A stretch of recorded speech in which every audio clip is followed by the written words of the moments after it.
Oh, hey there! If you couldn't tell by a good chunk of the videos that are on this channel, the shirt that I'm wearing, or the 3 posters behind me, I'm a pretty big fan of Castlevania. When I first started making Castlevania videos on this channel, it was just because I wanted to replay the GBA games, and I thought it'd be fun to talk about them. I then followed suit with the DS games, and of course, most recently, I released the Castlevania Symphony of the Night video. It was always in the plans to talk about the original game, so now that I've got some free time, I figured, why not just do it now? That's right, even though I forgot my coffee, this is still just another video about Castlevania.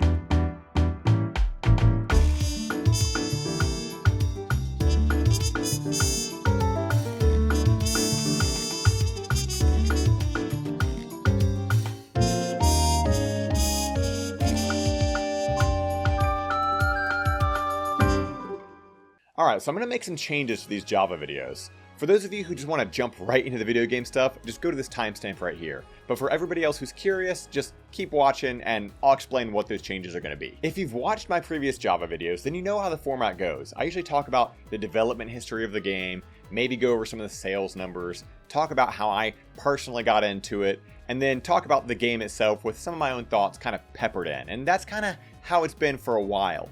But that's not how it started. The original idea with this series was before it was even considered to be a series. It was just a video idea. I wanted to talk about Dark Souls, but I figured everybody else has already talked about Dark Souls, so it would be just another video about Dark Souls. I went back and I rewatched it, and you know, awkward delivery, stiffness, and editing aside, I enjoyed how much more personal it was. I was able to tell the story about my introduction to that series, how I originally didn't like it, but then grew to love it once I realized that they were basically just 3D Castlevania games. The next video I decided to cover was Cyber Shadow, and while that still was a new game, I figured, screw it, let's just make the Java videos my review series. I did go into some of the history of the game, but only because it was connected to my history and how I discovered the game. Following it up with Hollow Knight, again, that was a much more personal video. I was late to that series, but it really helped pull me out of an emotional rut at the time. My point is that at some point in time, I sort of shifted into this formulaic style that I personally feel has lost a bit of charm. It's not that I dislike my Java videos or anything. I just started to realize that I probably could have cut them down quite a bit, focused more on the games, my thoughts on those games, and what they mean to me. I like telling the stories about how I came across these games because I think it's fun to share. My favorite part of the Symphony of the Night video is literally telling the story about how many times my mom failed to get me the right game. So what does that mean going forward? Well, I'm not always going to have some sort of deep, meaningful, personal story about every game that I want to talk about, but I still want to streamline these a little bit more and cut back on some of the fluff. I don't think it's always necessary to talk about the dev history of the game and the sales numbers and how it was received, unless it's interesting information that can maybe add a little bit more to the conversation. Maybe a game was poorly received, but I loved it, or whatever. So let's just say that going forward, the format's going to be a little more nebulous. I'm just going to kind of feel the scripts and videos out as I go, and hopefully you guys like the changes. Or maybe you won't even notice the changes. Who knows? Regardless, I just kind of wanted to give you guys an idea of where I was coming from and kind of a vague idea of how I structure these, and maybe if I change it, I don't know, we'll see. So without any further ado, Castlevania. Not only was this the first game in a long-running series, but it was also the first game in the series that I ever played. Growing up, we had quite a few NES games that we'd cycle through, but Castlevania was almost always one of the forerunners for what I wanted to play. That and Simon's Quest. But we'll get to that one in another video. I have these weirdly vivid memories from when I was like 3 years old. My dad used to walk my sister up to school, but before doing so, would sit me down in front of the NES next to our Irish setter, pop on Castlevania, and I'd be entranced from the moment he left until the moment he got back. As I say that out loud, I realize that probably sounds a little irresponsible, but it was 1989, so, you know, things were a little bit different. The first Castlevania is an action platforming game, with a bit more emphasis on the action side. It's unique in that you use a whip to attack horizontally in front of you. You've got a decent amount of reach, and this can be further upgraded by grabbing power-ups that drop from candles or enemies. Growing up playing games like Castlevania and watching Indiana Jones really made me think that whips were just like the coolest weapon of all time. Outside of the whips are a handful of sub-weapons that can be found in the same manner as whip upgrades. The knife is thrown horizontally across the screen, giving you a much greater distance distance from the whip at the cost of power. The watch stops time temporarily,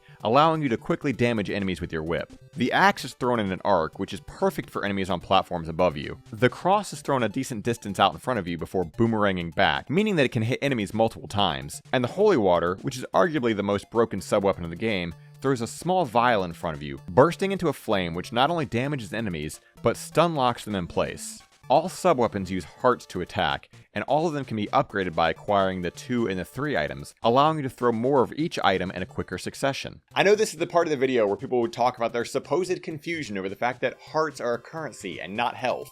But I was like 3 years old when I played this game, so I wasn't making those connections. To me, this object here made number go up, and when I used my sub-weapon, number went down. That's all I understood. The format of the game is pretty straightforward. Taking the role of Simon, you work your way through each stage, most of which are extremely horizontal in nature, with an occasional vertical climb. Stairs were always pretty awkward in the original games, as you access them by pressing up or down on the D-pad, but you need to be lined up in the right spot. Once you're on them, you're glued to them, unable to jump off. You can attack while on the stairs, but this can sometimes lead to a situation where you get semi-trapped with enemies constantly spawning as you try to get up or down them. Levels are sectioned off into stages which change when you walk through these red doors. And I always really liked this animation for some reason. I think it's due to the powerful sound effect they use. It just feels good. At the end of a level is a boss, a lot of which are based off the old Hammer Film Studio villains like the Mummy, Frankenstein's monster, and of course the series' main big baddie, Dracula. I'll go more into my thoughts about the bosses once I start discussing the difficulty of the game. Art and sound-wise, Castlevania is just frankly incredible. I mean, I know, saying this looks incredible in 2025 is probably a bit crazy, but this game is almost 40 years old now, and compared to a lot of the other games that were coming out on the NES, the visuals really pop. I've always loved the way the human characters look in Castlevania, and while the graphics have continuously improved with each new game, you can still see the roots back to the original Castlevania, specifically in the faces. There's also this general aesthetic to the levels that just felt so unique and ahead of its time. Like these blocks, for instance. I don't know why, I just love these blocks. I kid you not, these tiles were a big part of the reason as to why I was excited for Infernax when I first discovered it. As for the music, oh my God. I don't know at what age I really started appreciating video game music in the way that I do now, but I do know that even as a kid, these songs were constantly stuck in my head, and I mean that in a good way. Every level in the game has a unique track, and they are all good. Music in video games is super important to me, so I love it when a soundtrack can make me feel something. The first track, Vampire Killer, is an all-time classic, and is probably the closest thing to the definitive theme of Castlevania. Either that or Bloody Tears, but we'll get to that in the Simon's Quest video. It's a mixture of your classic driving force heroic track, mixed with a somewhat creepy spin.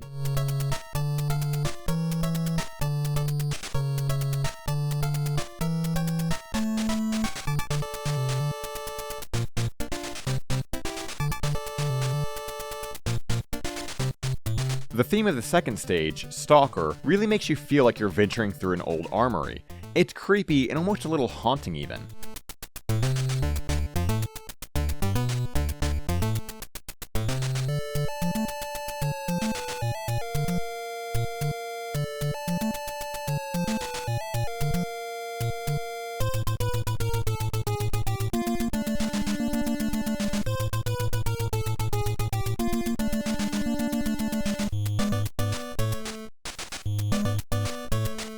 Now the third track, Wicked Child, is great. It's probably my second favorite song in the game, and yet it's often forgot about in the grand scale of Castlevania music.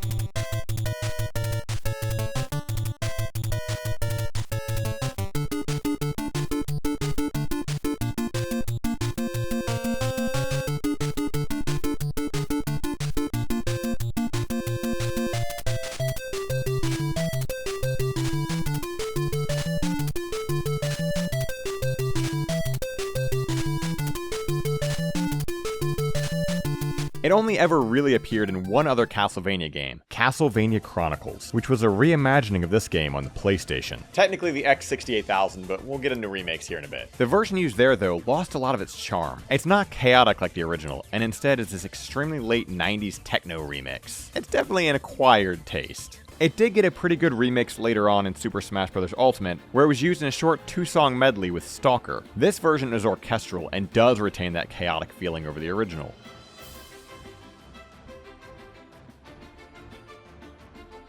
It did actually also appear in Castlevania the Arcade, which, I mean, to be fair, is a great version of the song, but almost nobody has really even played this game. The underground cave section plays a song called Walking on the Edge, which starts off spooky and then becomes really upbeat. It actually really creeped me out as a kid, and I was genuinely afraid of the intro of that song.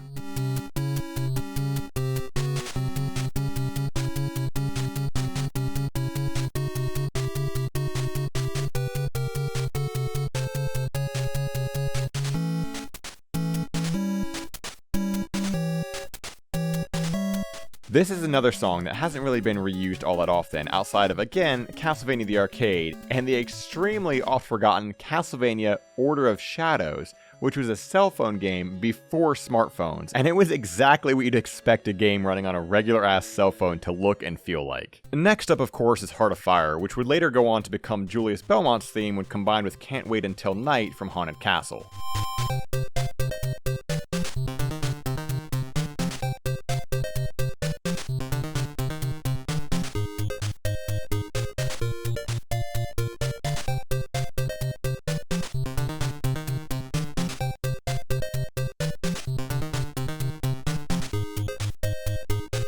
If you watched my Aria of Sorrow video, then you already know I went on a tangent specifically about this song. So, needless to say, I love this song. If you haven't seen it, then I highly recommend you go and watch it after this one. Lastly is the song Out of Time, which really sets the feeling for the final stage. It's that type of song where Simon just moves perfectly to the beat to, as if the song itself is driving him forward. It's not my favorite song of the bunch, but I think it fits the final stage very well.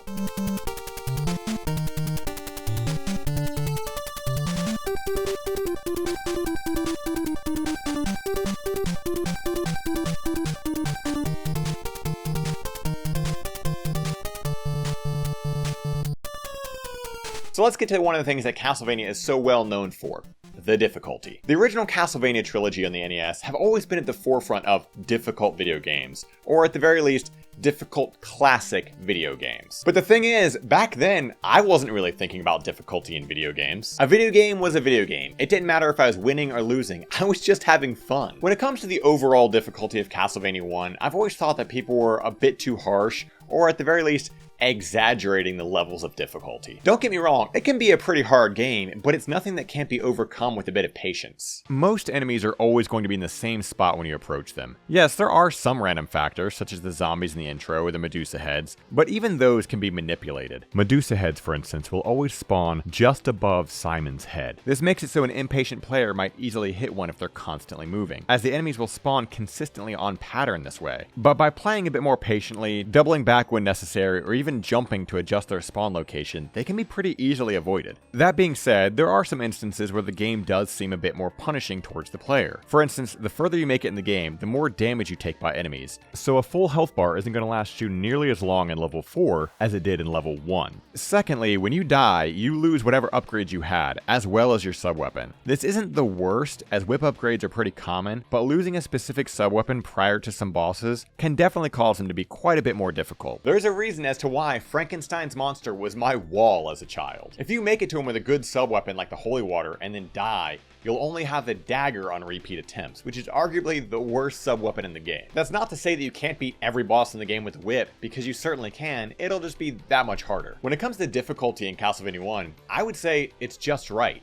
It's perfect for those who enjoy a bit of a challenge in a video game. And since I was already talking about one of them, I might as well quickly give my take on the bosses in the game. There's nothing too difficult in the first half of the game. The bat flies around, but you're given the axe immediately before this fight, making it almost trivial. Medusa moves more horizontally across the screen, occasionally shooting snakes at you, but again, nothing too bad. In fact, for the first 3 stages, you can make do with just your whip. The mummies in the 3rd stage might be a bit more difficult due to there being 2 of them, but overall, they aren't that bad. Then comes the aforementioned Frankenstein's monster, which is arguably only difficult because of Igor, in the form of an invincible flea man, jumps around constantly and shoots fireballs at the player. Why Igor can shoot fireballs, I do not know. I would say that the difficulty here would be perfect if he didn't shoot fireballs, only because they come out seemingly randomly, making it hard to gauge where to be and where not to be. This is why it's so important to have a good sub-weapon when you arrive here, because you want this fight to be over as soon as possible before things become too erratic. Speaking of erratic, Death is up next and could probably give Dracula a run for hardest boss in the game. This is really just due to the fact that he constantly spawns sickles that slowly track your movement. If the number of these sickles that spawned at once was cut down just a bit, this fight would again be perfect. But as it is, it can become pretty difficult the longer you let Death live. That being said, hard does not mean bad, and I think this is actually my favorite boss in the game. It's incredibly satisfying to fight him with your whip or the cross boomerang, and it makes the game just feel that much more like an action game, as you're quite literally fighting for your life against an onslaught of spawning sickles. And finally, we've got Dracula, and if you played practically any other Castlevania, then you'll already be familiar with this fight, as it really hasn't changed much in the many decades and iterations that he's been around. He's got two forms. At the start, he teleports around, shooting 3 fireballs that are always shot at the perfect angle aimed directly at the player. He can only be hit in the head, but since you'll be jumping the fireballs anyway, that's not really that big of a deal. The more annoying thing is that he can sometimes just spawn directly on top of you. The second phase is tankier, and again, he can only be hit in the head, but it's probably a bit more manageable than the first due to being a bit more predictable. And overall, again, it's just a very satisfying fight. Honestly, the word satisfying is how I would describe this entire game. It's just good fun. It has its difficult moments, but at the end of the day, you just get a certain satisfaction from overcoming the obstacles that it throws at you. I love games like Mario and Mega Man, but there's something about overcoming Castlevania's obstacles that just hits different. You just get this level of accomplishment that isn't necessarily present in those other series. Because I know you all love this so much, here's some quick unscripted thoughts for things that I completely forgot to write out, and then I didn't really think about until I went back and started gathering footage for this video. So yeah, here you go. I really love the map screen between all of the stages. It's such a small little feature, but it's something, it really makes us feel like we're going through the castle. You know, it's not just going from stage to stage to stage. I mean, it is, but we see like how the layout of the castle is. So we get a vague idea of how each stage is going to be. And specifically, like, I love how at the end of the third stage, there's just this, there's no path there, so you quite literally drop into the 4th stage. And like this little dropping scene here is it's such a very uniquely NES style thing. And it reminds me of Zelda 2, which actually came out after Castlevania. So it makes me kind of wonder if like Nintendo saw this and they were like, oh yeah, let's put that in our game. You know, like it's in Zelda 2. You drop into certain areas in that game. But I don't know, it's just a cool little thing. I guess I could talk about the wall meat thing. I mean, it's kind of been memed on forever. But yeah, I mean, meat is what heals you and it's hidden in the walls or hidden in random like floor tiles. It's such a silly little novelty. That like that's the way you heal. Like it's all the healing is completely hidden. Like there's no healing unless you go out of your way to whip these walls. But this was also like the introduction to secret rooms found in the later like Metroidvania games. Makes you want to like attack the walls to see if there's anything hidden in them. There's also a lot of fun little secrets they've just hidden in this game. Like most of it's just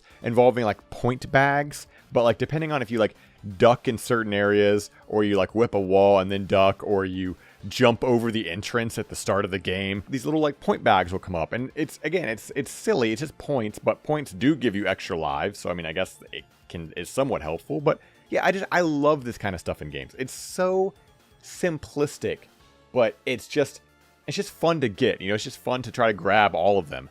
There's just so much charm in this game, man. And lastly, I love that this game actually has a new game plus that acts as the game's hard mode. It's not like this was brand new to gaming back then. Super Mario Bros. Did this as well. But once you beat the game and the credits roll, you'll find yourself back on the first level, but it actually shows that you're on stage 19. The main differences basically boil down to the fact that you take more damage, and there's some extra enemies scattered across the levels. So you'll see here in the first stage, there's actually these randomly spawning bats that were not here when we played through the stage the very first time. It's nothing too crazy, but I do love the fact that it adds another layer of replay value to the game. But yeah, alright, that's enough of the unscripted rant. Back to the main video. Alright, the first Castlevania has been ported and remade so many times now. There have been versions released on the Famicom Disk System, the NES, Arcade, Commodore 64, Amiga, MS-DOS, Windows, Game Boy Advance, and mobile phones. It's also obtainable on just about every modern console via the Castlevania Anniversary Collection. And of course, games considered a remake or at least a retelling of the same story, such as Haunted Castle in the arcade, Super Castlevania 4 on the SNES, or Castlevania Chronicles on the PlayStation. When I first started writing the script, I thought about doing what I did with the Symphony of the Night Java, uncovering each and every iteration of this game. But then I realized I wouldn't really have that much more of substance to even add, besides saying things like, the MS-DOS version looks and sounds like shit. The Amiga version looks and sounds like shit. The Commodore 64 version looks and sounds like shit. Like, you get it. As for games like Vampire Killer, Haunted Castle, Super Castlevania 4, or Castlevania Chronicles, those games are all unique enough that I feel like they each individually deserve their own video, which at some point in time I would love to get to and make. The impact that Castlevania has had on video games and entertainment is incalculable. I put in my script here in parentheses, I'm gonna regret putting this word in the script when I say it out loud with a smiley face, but I'm happy to report that I got it in one take. Not only did it inspire games like Ninja Gaiden, but without Castlevania, we wouldn't have had any of the hundreds of Metroidvania-style games that exist today. I don't know, man, I just really love this game, and I really love this series. It's so cool to see how far it's come over the years, and the recent remake of Haunted Castle that was bundled with the Dominus Collection tells me that classic Castlevania isn't completely dead just yet. It went from being a relatively niche series to a household name, having not only one, but 2 shows, each one having multiple seasons. It's just so awesome to see how far a game I grew up with and cherished so much has come. So what do you think about Castlevania? The series or the games? Do you enjoy the original series, or are you more of a fan of the Metroidvania style? If you haven't played it, then I highly recommend picking up the Anniversary Collection and giving it a go, because it's a really good time. That being said, my name is AJ, and even though my cup of coffee is upstairs getting cold, this was still just another video about Castlevania.